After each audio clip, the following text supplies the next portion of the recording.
El tema de esta noche es un tema también independiente.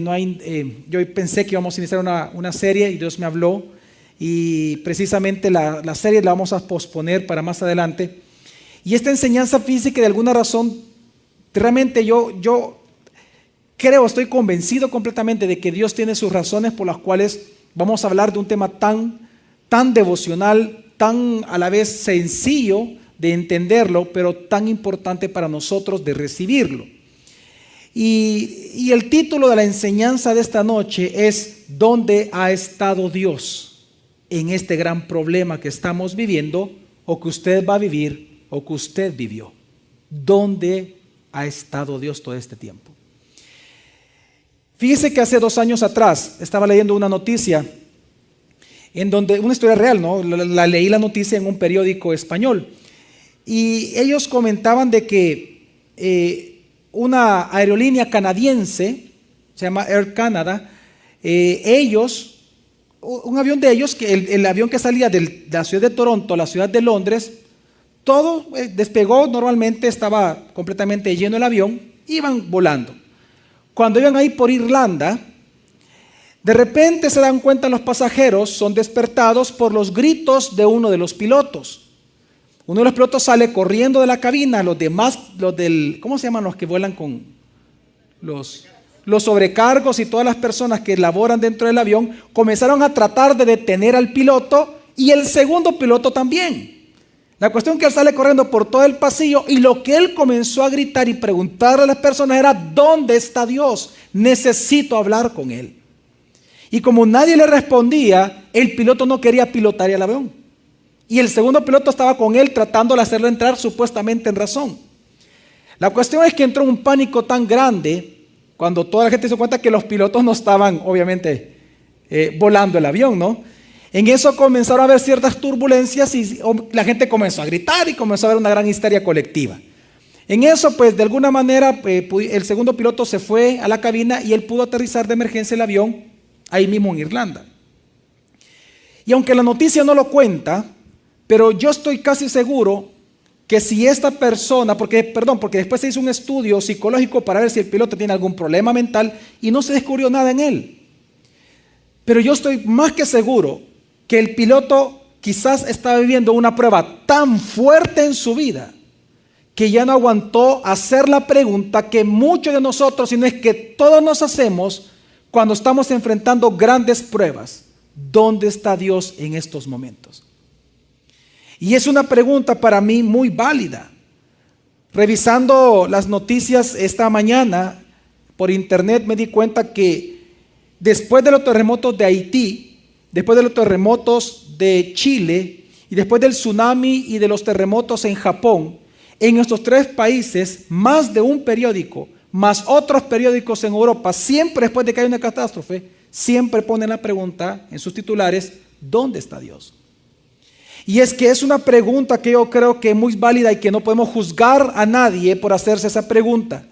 Porque al contrario, es una pregunta que hasta el mismo Job, un hombre que es mencionado en la Biblia, bendecido por Dios en su momento, él mismo se preguntó cuando estaba en lo más fuerte de su prueba: ¿dónde realmente está Dios?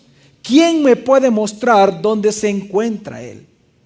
Y esto nosotros lo encontramos en Job capítulo 23, versículo del 1 al 3, cuando dice: Respondió Job y dijo: aún hoy es amarga mi queja, pues mi llaga agrava mis gemidos.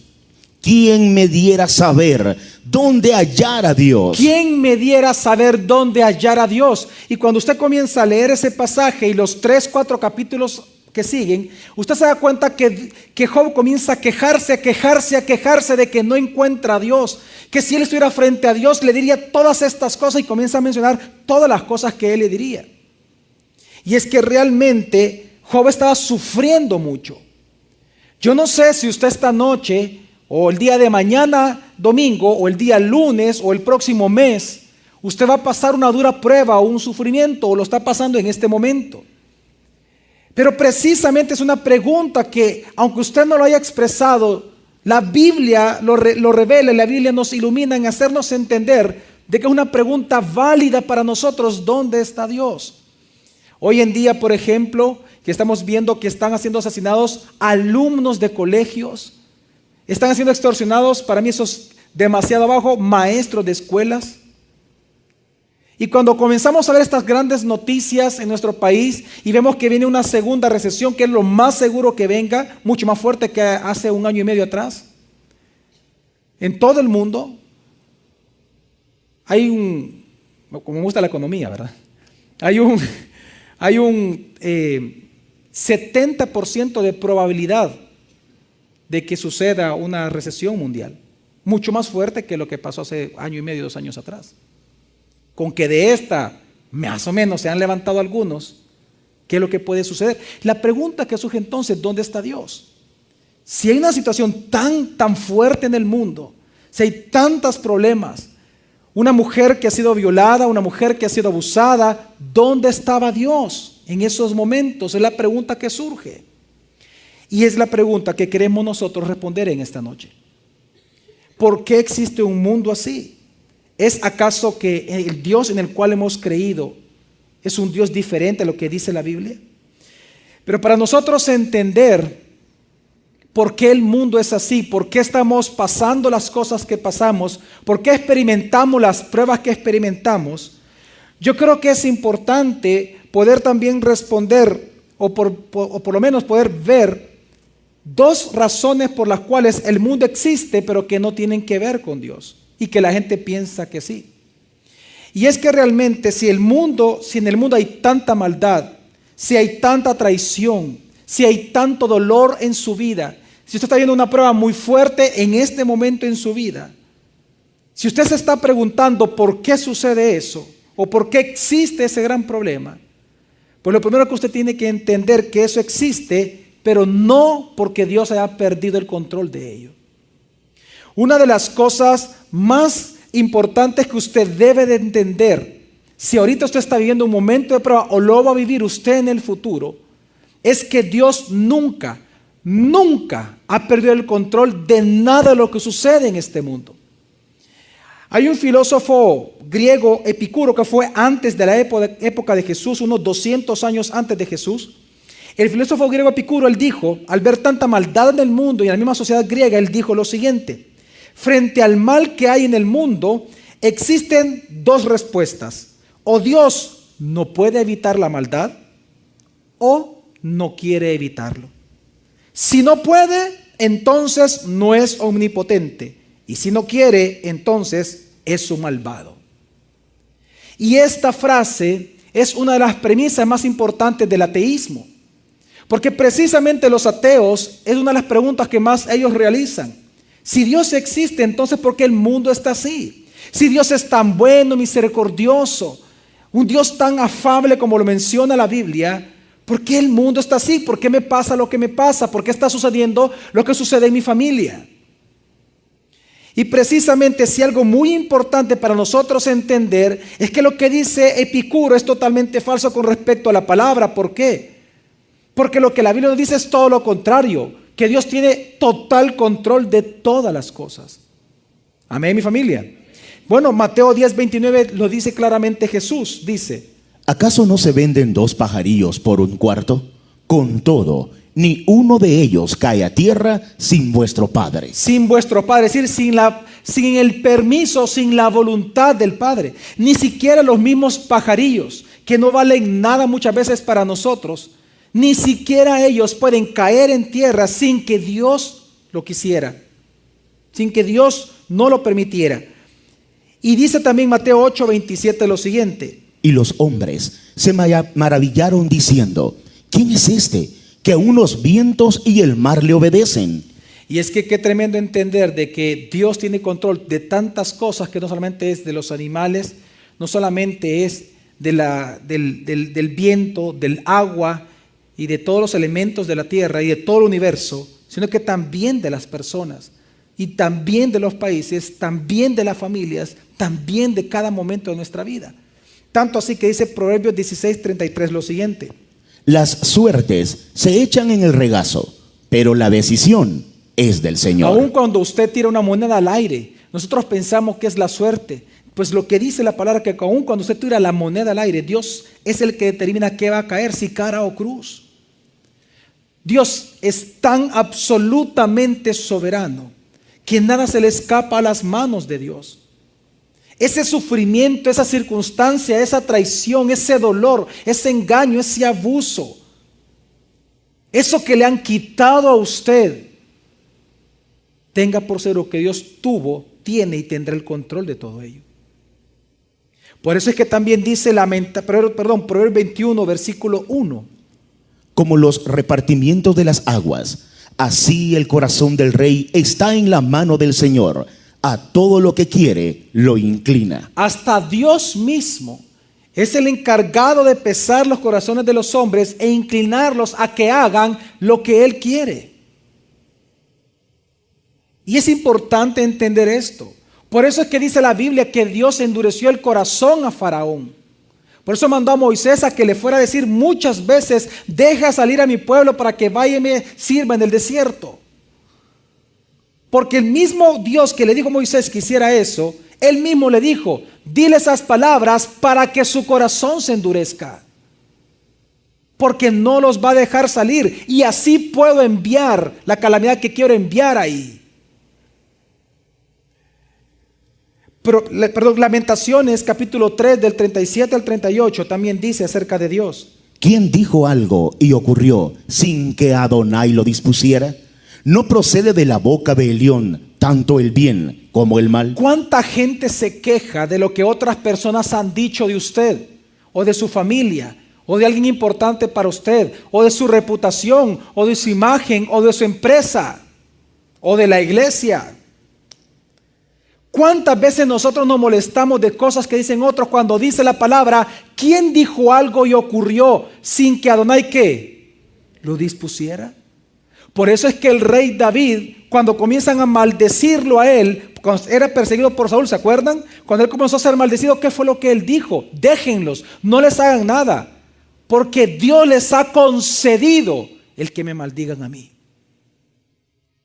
Qué importante es entender que si usted está viviendo una situación en donde su reputación está siendo trastocada, en donde su imagen, de su empresa, de su familia, de su persona, entienda que Dios así lo ha dispuesto. No es que a Dios se le ha escapado eso. No es que simplemente Dios volteó a ver y eso simplemente dejó de suceder, o sucedió, sin que Él se diera cuenta. No es así. Por eso dice también la palabra en Amós capítulo 3 versículo 6.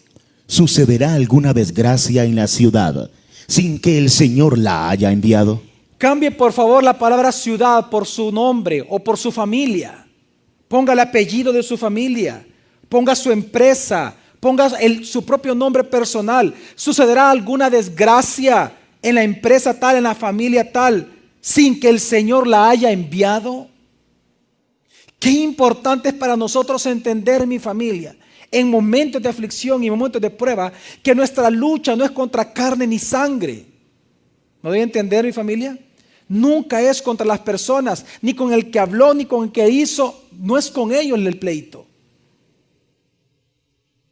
Sino que debemos de entender que nuestra propia humildad nos debe de llevar a postrarnos delante de la cruz y reconocer la soberanía absoluta de nuestro Dios.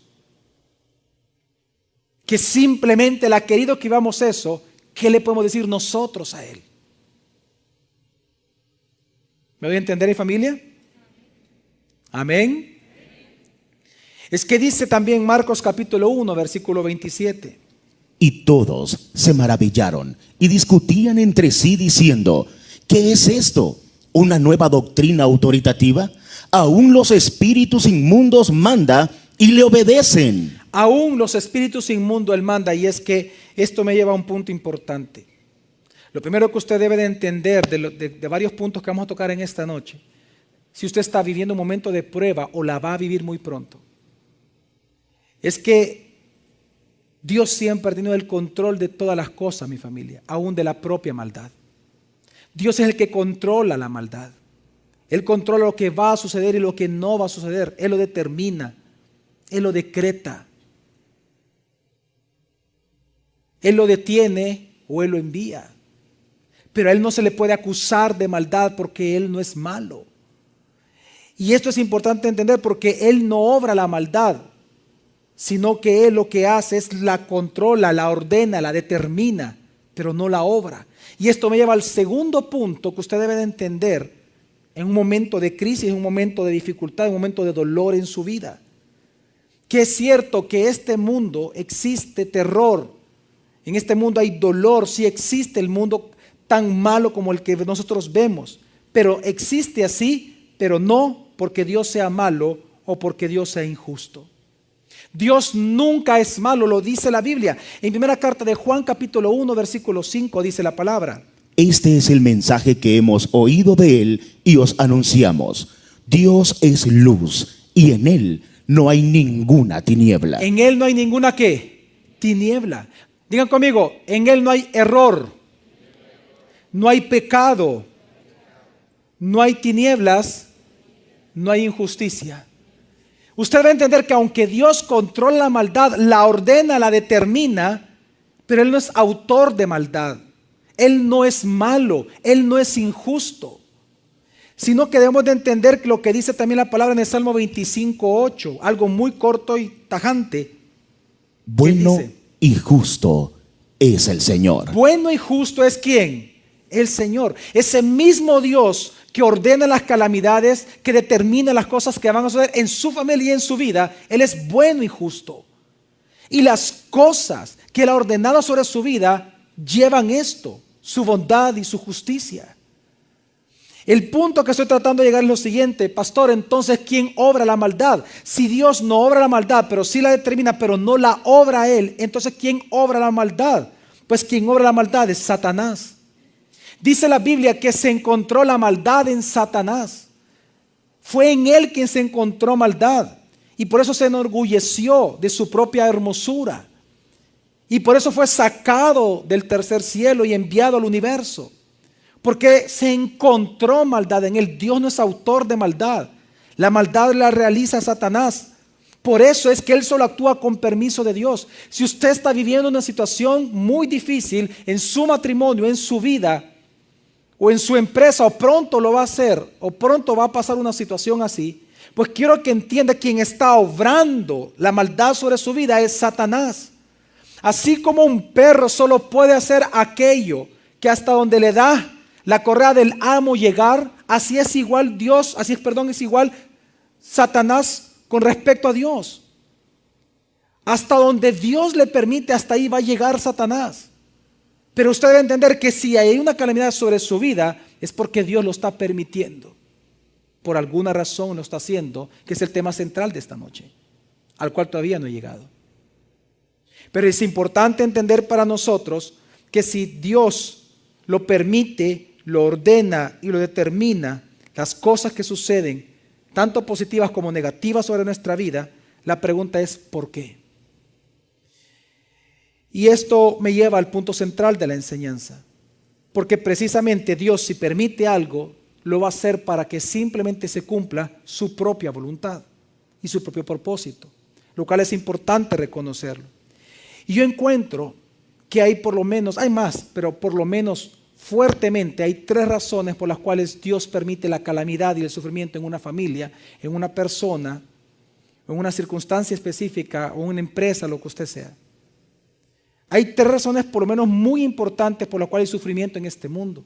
Hay traición, hay terremotos, hay calamidad, hay enfermedades, hay muerte, asesinatos, hay maras. Por lo menos hay 3 razones muy importantes delante de Dios. Y la primera es porque Dios sujetó al mundo a vanidad, pero para que el mundo sea reflejo de lo horrible que es el pecado del hombre.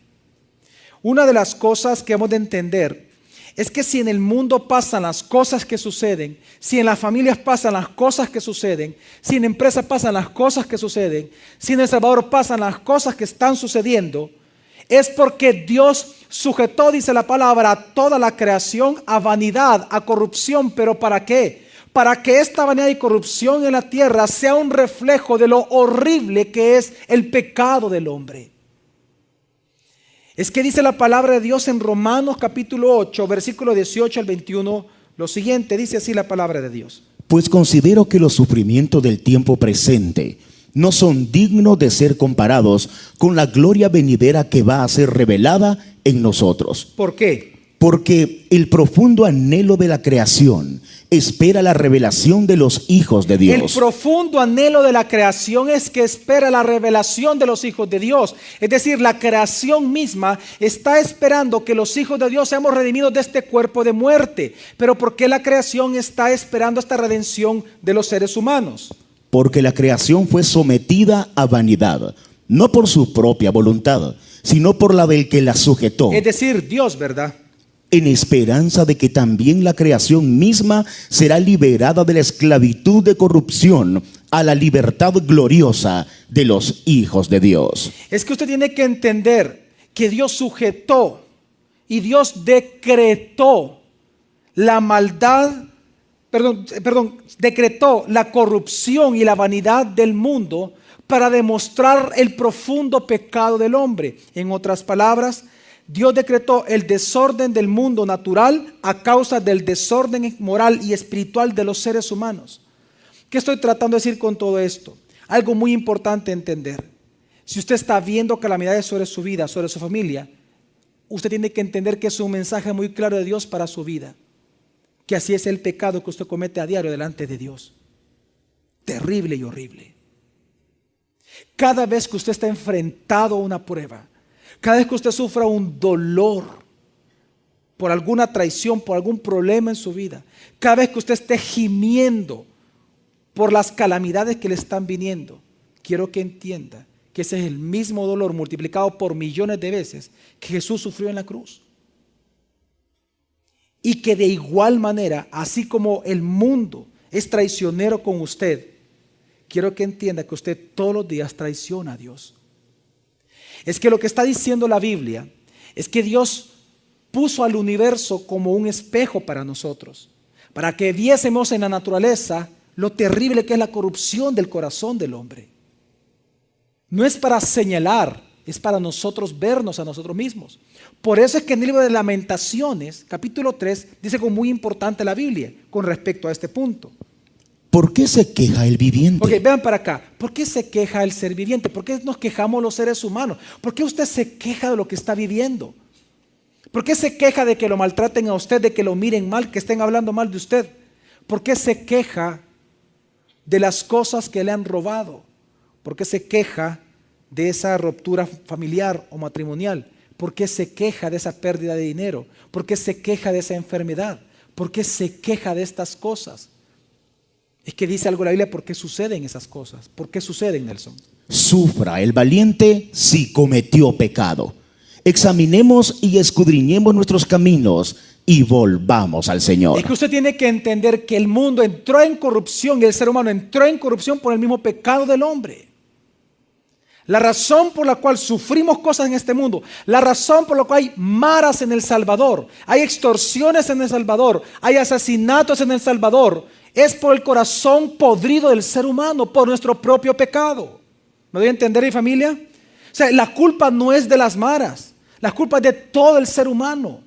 Por eso es que aunque se hagan campañas y campañas y campañas de erradicar la pobreza, de erradicar los asesinatos, de erradicar la maldad, no se va a poder. Jamás habrá paz en el mundo hasta que no haya paz en el corazón de los hombres. Punto.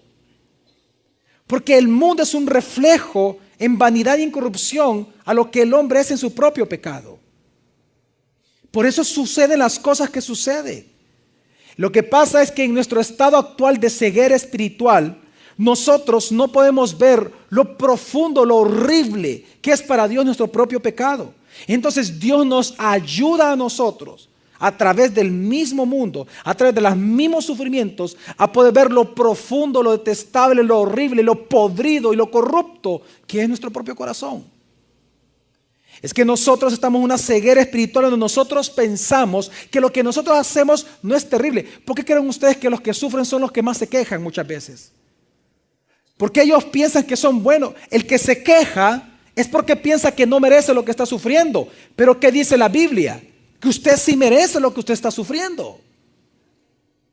Amén, mi familia.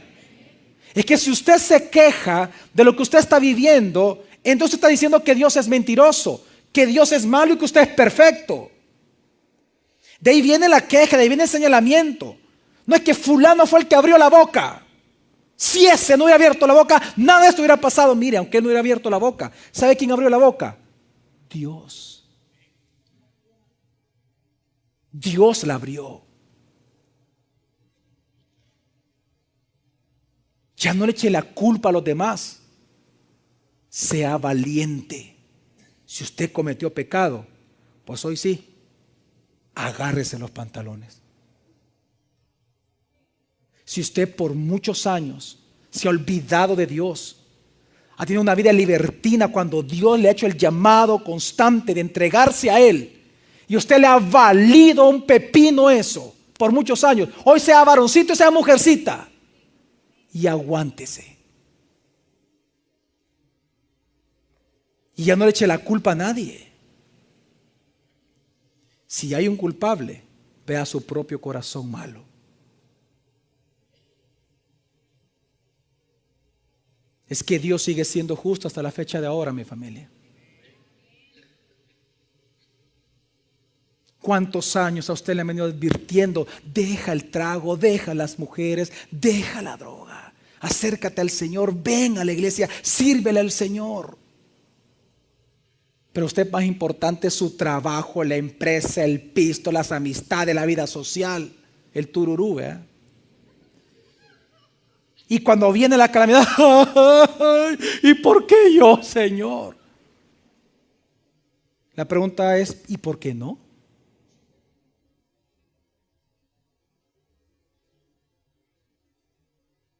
¿O acaso usted se cree Dios? Es que el problema es que nosotros ahora, los problemas que vivimos, ya no le llamamos pecado, perdón, al revés, a los pecados que tenemos, ya no le llamamos pecado, le llamamos problemas, situaciones problemáticas, le llamamos problemas de carácter, le llamamos síndromes, le llamamos enfermedades. Hoy, por ejemplo, a la ira se le considera una enfermedad en algunos círculos. Señores, eso no es enfermedad, eso no es un síndrome, eso tiene un nombre en la Biblia, es pecado. Y la paga del pecado es la muerte.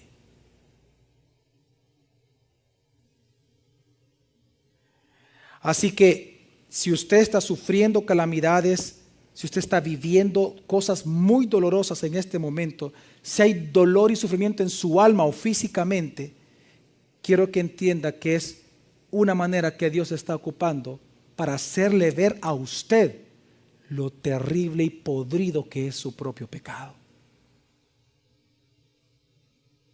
Amén, mi familia. Es que por eso es que Jesús dijo algo muy importante. Cuando dijo esto en Mateo capítulo 9, versículos 12 al 13.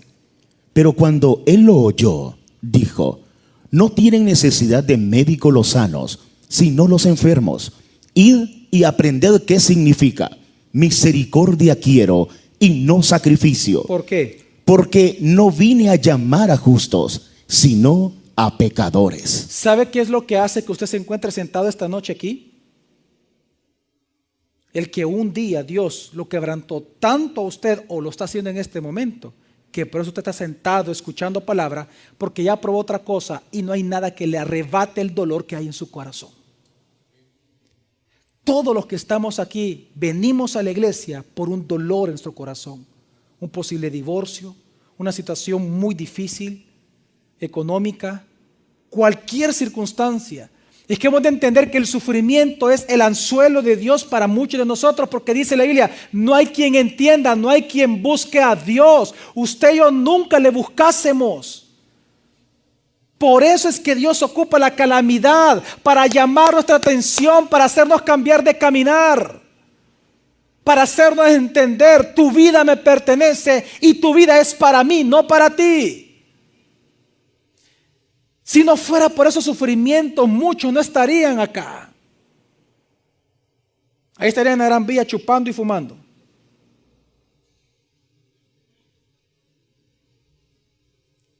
Otros estarían en la cuneta. y otros 3 metros bajo tierra.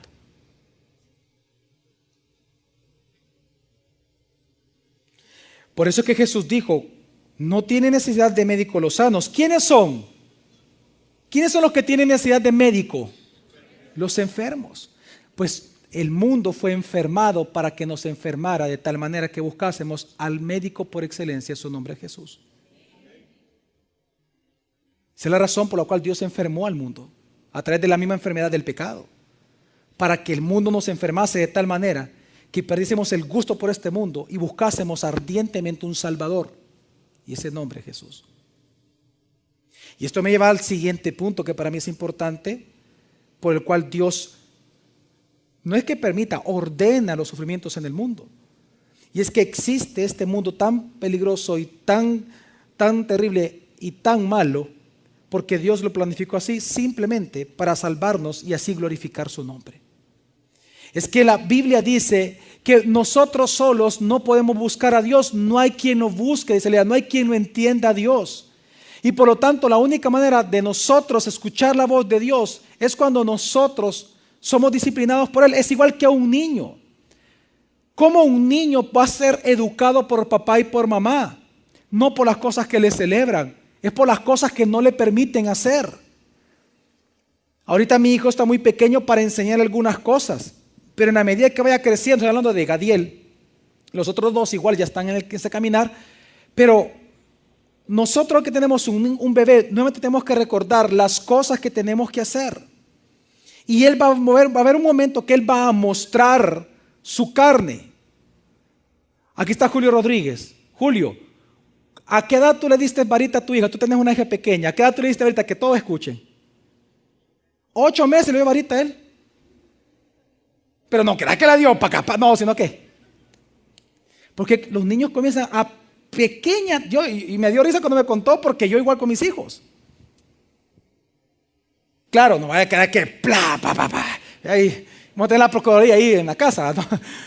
No. Son sustos que se le dan a los niños. No toque. No. Pues quiero que entienda que cada sufrimiento en su vida es una vara de Dios de llamar atención. ¡Hey! Veme a mí. No estás harto del mundo. Veme a mí. Y se da la vuelta usted y viene Dios y otra vez le mete zancadilla. Veme a mí. Y sigue usted y le vuelve a meter zancadilla. Hasta que le pasa algo terrible, ahí viene usted arrastrando la cobija a la iglesia. Pues ¿sabe qué? Gloria a Dios por ello. Porque para eso son los sufrimientos, para que Dios reciba gloria.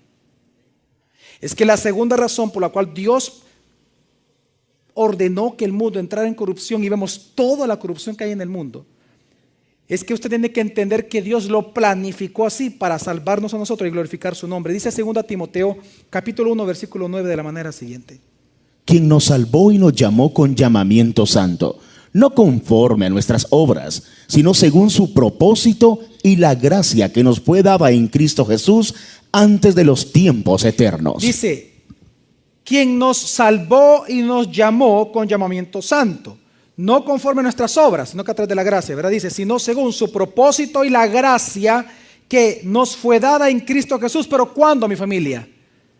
¿Cuándo se nos dio la gracia a nosotros? Antes de todos los tiempos eternos, es decir, antes de que el mundo fuese creado, antes de que usted y yo existiésemos sobre la faz de la tierra, antes de que incluso existiese el pecado, Dios planificó su gracia salvadora sobre aquello que iba a crear. ¿Qué significa eso, pastor? Que la caída de Adán, que el pecado de Adán ya estaba planificado por Dios. Su sufrimiento y mi sufrimiento ya está planificado por Dios. Entonces, ¿por qué quejarnos? ¿Por qué acusar a otros? ¿Por qué mejor nos arrodillemos frente a la cruz y reconocemos la bendita soberanía de nuestro Dios? Que somos nosotros los que hemos pecado contra Él. Le hemos escupido a su cara y nos hemos burlado de su cruz.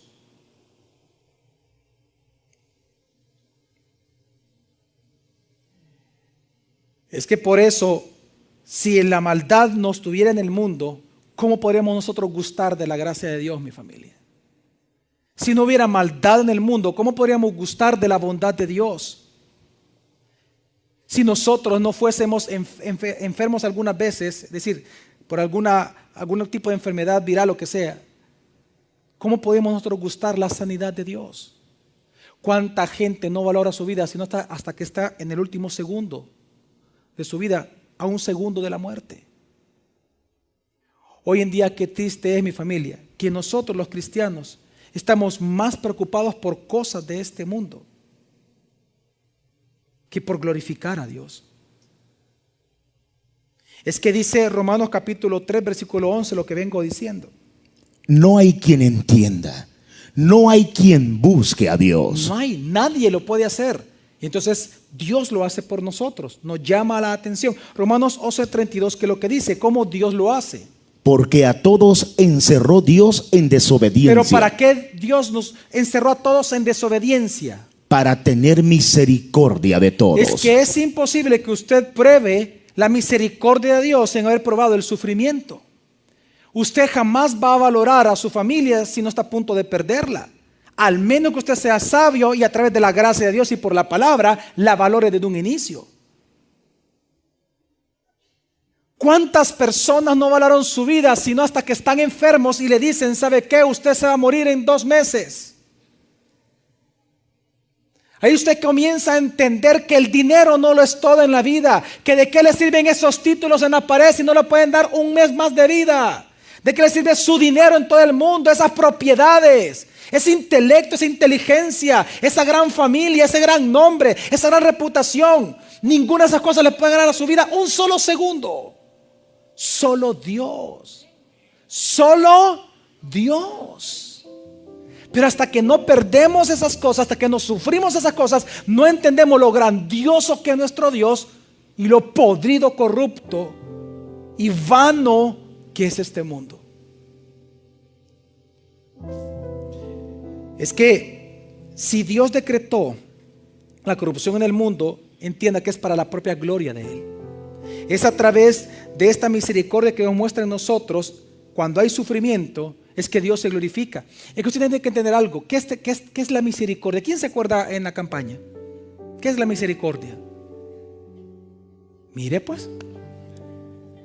Vamos a preguntarle a los que estudian en el seminario. ¿Qué es la misericordia de Dios? En sencillas palabras, es el acto de bondad de Dios que Dios tiene para aquel que lo necesita. Digan conmigo, concordia al miserable. De viene la palabra misericordia. Es la acción bondadosa de Dios con aquel que sí lo necesita.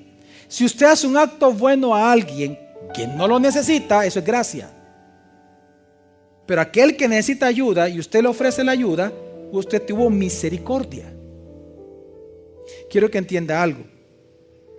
Es porque hay tanta maldad en el mundo que nosotros podemos gustar de la misericordia de Dios. Es porque hay dolor en nuestro corazón que queremos probar la misericordia de Dios. Es que por eso, mire, aún en los juicios escatológicos, esos grandes juicios que vienen a la tierra, ¿sabe para qué es? Para Dios mostrar también su misericordia. Lo que pasa es que esa gente que entra a la tribulación, estoy hablando los que nunca creyeron en Jesús, quitando a los judíos, ellos no se van a salvar.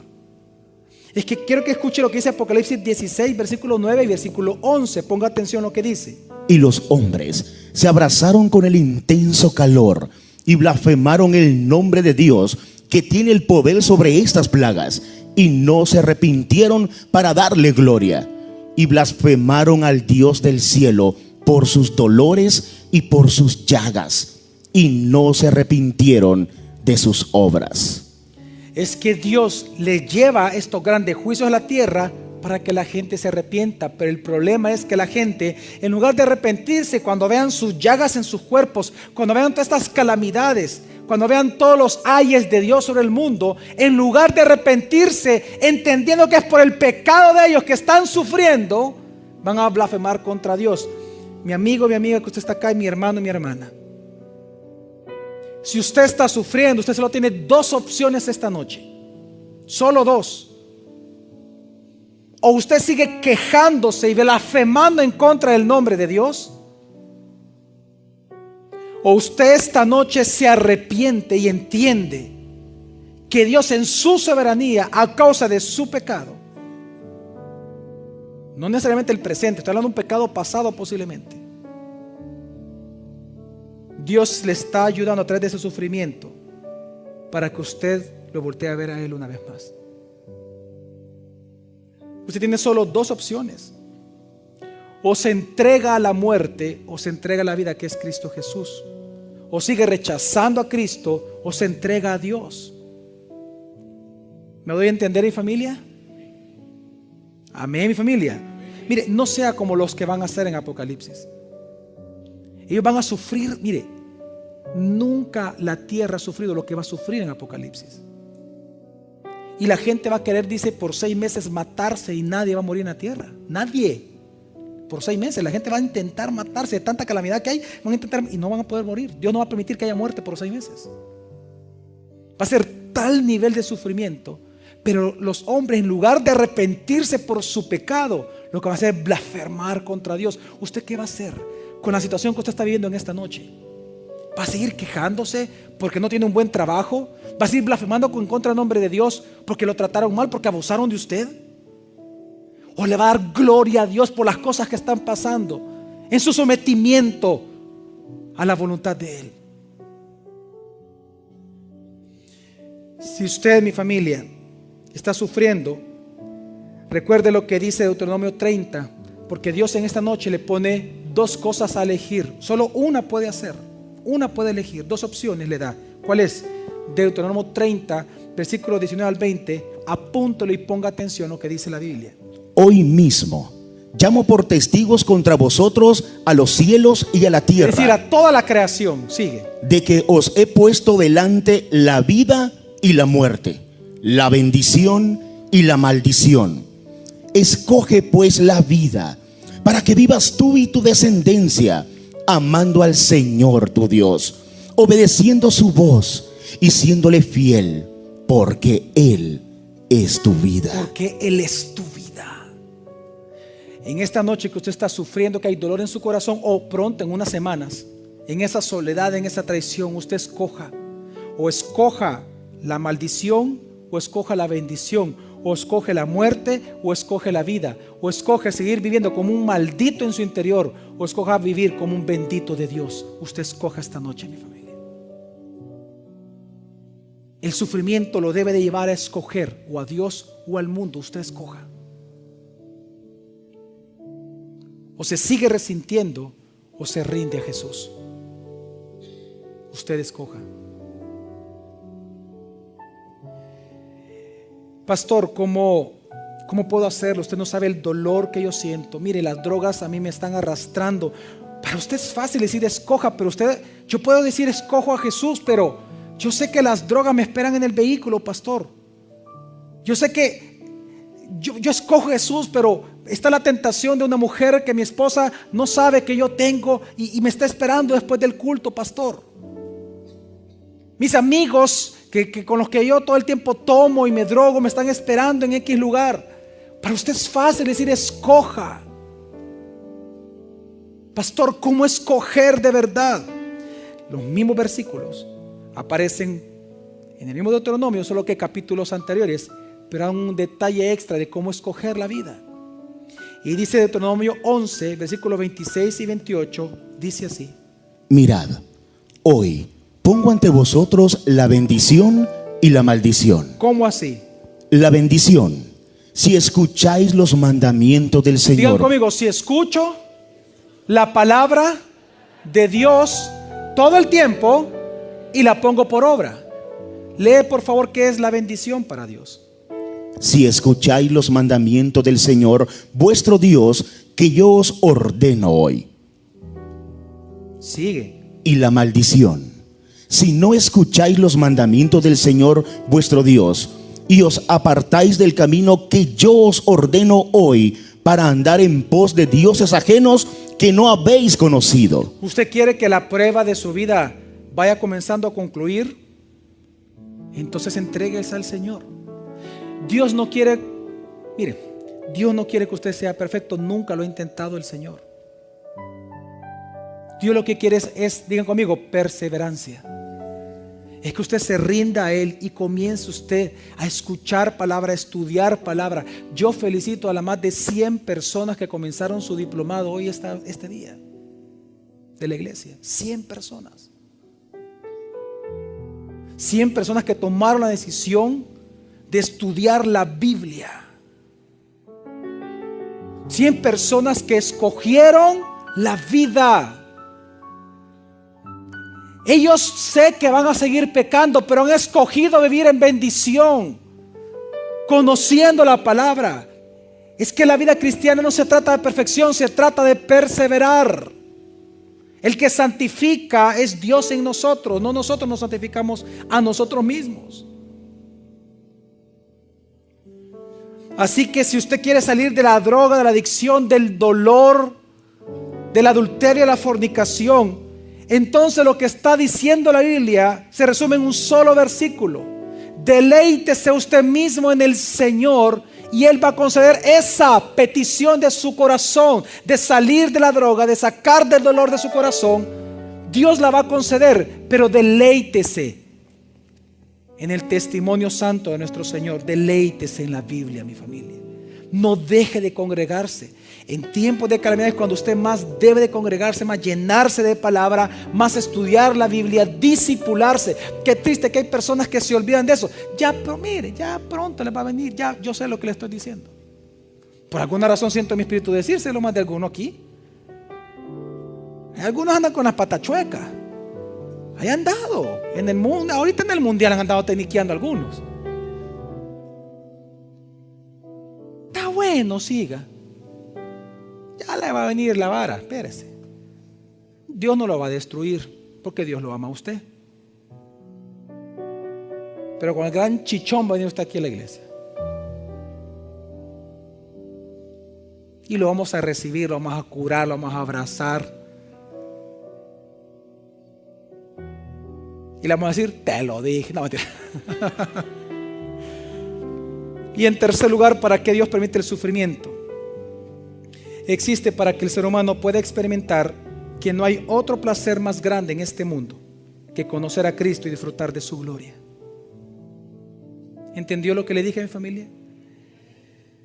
El sufrimiento existe en el mundo para nosotros, los seres humanos, los cristianos, entender que en la tierra no hay placer más grande para nosotros que la persona de Jesús y su gloria. Dice el libro de Filipenses capítulo 3 versículo 8, dice así el apóstol Pablo: y ciertamente aún considero todas las cosas como pérdida por la superioridad del conocimiento de Cristo Jesús, mi Señor, por el cual perdí todas las cosas y las tengo por estiércol para ganar a Cristo. Es que el valor, mucha gente se admira del valor que para Pablo tenía Cristo, pero la gente no entiende que la clave de ese valor es esto. El gran valor que Pablo le daba a Cristo era porque él había sufrido tanto que aprendió a ya no gustar de las cosas del mundo y comenzar a gustar de Dios. Mire, Pablo fue tan quebrantado que él ya simplemente perdió el gusto por el mundo.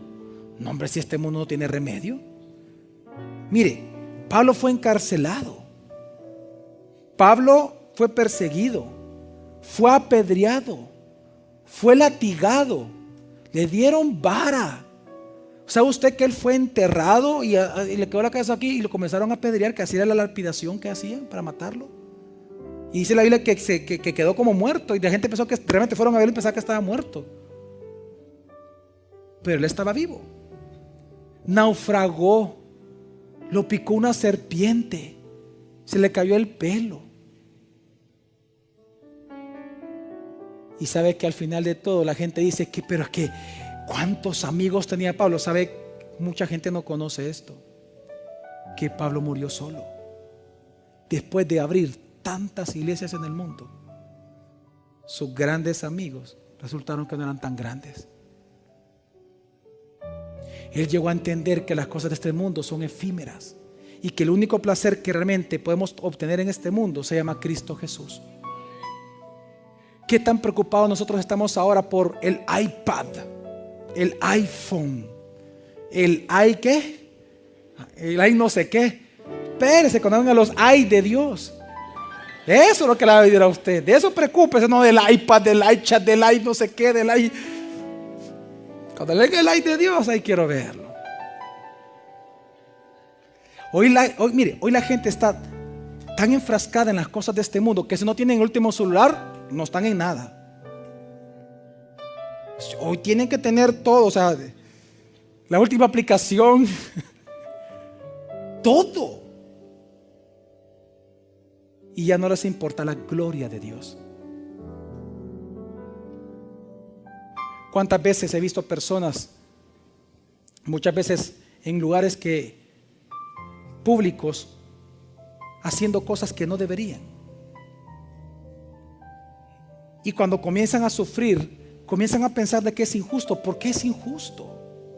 Dice la palabra de Dios en Habacuc capítulo 3 del 17 al 18, algo muy importante para nosotros. Lo mismo que dijo Pablo, pero en mejores y hermosas palabras, dice el profeta Habacuc acerca del mismo. Dice: aunque la higuera no florezca, ni en las vides haya fruto, aunque engañe el producto del olivo y los campos no produzcan alimento, aunque se acaben las ovejas del redil y no haya vacas en los establos, con todo, yo me alegraré en el Señor y me gozaré en el Dios de mi salvación. Y me gozaré en el Dios de mi salvación. ¿Cuántos dicen amén? Es que lo que está pasando a Habacuc, recuerda que había una gran calamidad en la nación, y él dice: no importa, aunque no tenga la casa de mis sueños, aunque no tenga el carro de mis sueños, aunque no tenga carro, aunque no tenga casa, aunque no tenga nada, aunque mi familia se esté quebrando, aunque yo esté llorando, que me estén traicionando, aunque está haciendo todo esto el mundo, yo igual me gozaré en mi Dios. Yo me gozaré en Jesús. Haré de Él mi delicia diaria, porque en Él está mi consuelo. A ese es el punto que Dios quiere llevarlo. Y esa es la razón del sufrimiento, la propia gloria del Señor. Poder entender nosotros que las cosas de este mundo no valen absolutamente nada. Solo basta con que usted se enferme un día y le estén diciendo a usted que se va a morir, para usted entender lo glorioso que es nuestro Señor. Yo admiro y felicito y me gozo con mi hermano Rodrigo Magaña, que dio su testimonio el día jueves. Rodrigo, levanta la mano para que te conozcan. Él pasó aquí adelante, lo hice pasar aquí al púlpito, y él dio un testimonio muy precioso. ¿Hace cuántos años, Rodrigo? 2 años. Hace 2 años él llegó llorando, vino llorando aquí a la iglesia. Me dijo: pastor, me acaban de diagnosticar cáncer. Y me dice que es un cáncer duro, pastor, y me dicen que no tengo probabilidad de vida para cierto tiempo. Y comenzamos, ¿te acuerdas que oramos? Intentamos de una vez como si podías ir a otro país, ¿verdad? Y todo eso, y al final pues no se pudo, pero es que era de Dios. Entonces, algo que me dijo mi esposa, porque ella escuchó el testimonio por televisión. Y ella me dice: Javier, es que ¿sabes qué? Me dice: algo que tiene Rodrigo, me dijo. En todo este tiempo, él nunca perdió su gozo por el Señor, me dijo. ¿Cuántos conocen a nuestro hermano Rodrigo? ¿Cuántos tienen el privilegio de conocerlo? Miren cuántas manos. Una pregunta: ¿sí o no siempre lo han visto alegre a él y con gozo? ¿Cuántos dan testimonio? Que levanten la mano. Pues el jueves dio un testimonio que el viernes pasado el doctor le dijo: Rodrigo, milagrosamente estás sano, no tienes cáncer. Ve a tu iglesia y da el testimonio, porque solo Dios te pudo haber hecho ese gran milagro.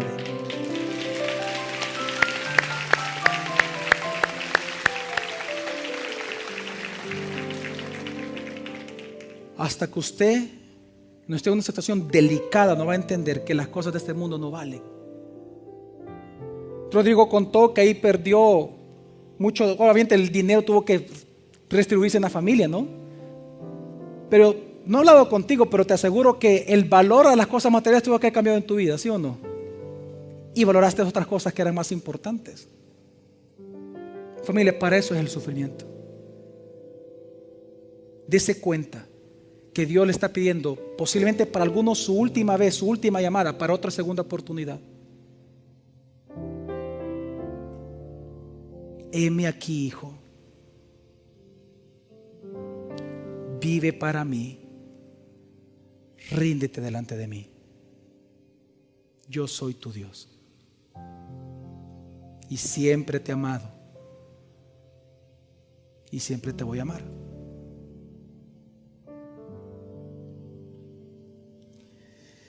El propósito de las pruebas y calamidades, mi familia, no es otra cosa más, escuche esto, que llevarnos a detestar el veneno de las cosas de este mundo, para contemplar la hermosura de la gloria de Dios y vivir para ello.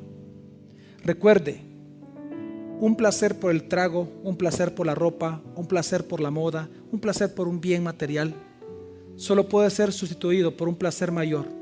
Y no hay placer más grande dado a los hombres que la misma gloria de nuestro Dios. Dice el Salmo 145, versículo 5: yo meditaré en la hermosura de la gloria de tu majestad. Si usted está viviendo y sufriendo, le invito a eso, a que en esta noche y de ahora en adelante, cada uno de nosotros pueda meditar cada día y cada noche, no en lo que perdemos, no en lo que se nos ha sido quitado, no en lo que hemos perdido, sino en la hermosura de la gloria de la majestad de nuestro Dios. Amén, mi familia.